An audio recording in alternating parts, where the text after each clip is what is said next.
उष्णतेची तीव्रता वाढली, नागरिकांनी काळजी घ्यावी. आयुक्त वर्षा लड्डा व डॉक्टर विशाल काळे यांचे आवाहन.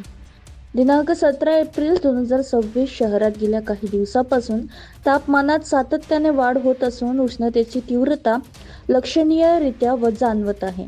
या पार्श्वभूमीवर उष्माघाताचा धोका वाढण्याची शक्यता लक्षात घेता नागरिकांनी आरोग्याबाबत विशेष दक्षता घ्यावी, असे आवाहन अमरावती महानगरपालिकेचे आयुक्ता वर्षा लड्डा व वैद्यकीय आरोग्य अधिकारी डॉक्टर विशाल काळे यांनी केली आहे.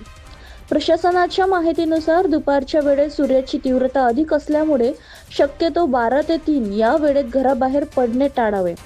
अत्यावश्यक काम असल्यास बाहेर जाताना टोपी, कॅप, गॉगल किंवा ओढणीचा वापर करावा.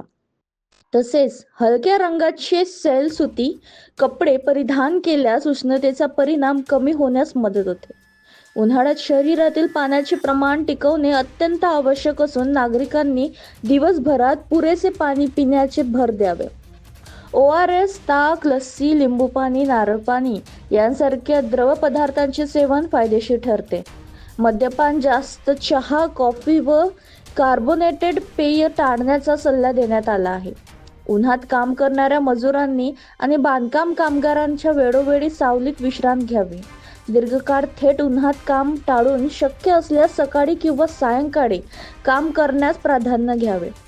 डोके व चेहरा ओल्या कापडाने झाकल्यास काही प्रमाणात संरक्षण मिळू शकते.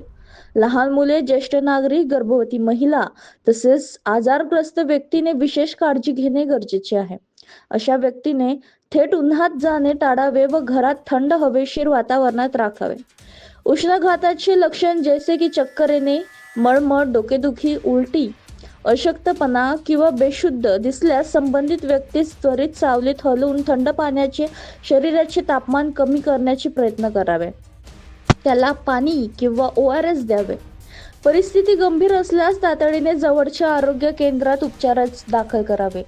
उष्णतेमुळे होणाऱ्या दुष्परिणाम टाळण्यासाठी नागरिकांनी महानगरपालिकेच्या सूचनेचे पालन करून स्वच्छतेची व कुटुंबियांची काळजी घ्यावी, असे आवाहन प्रशासनाकडून करण्यात आले आहे.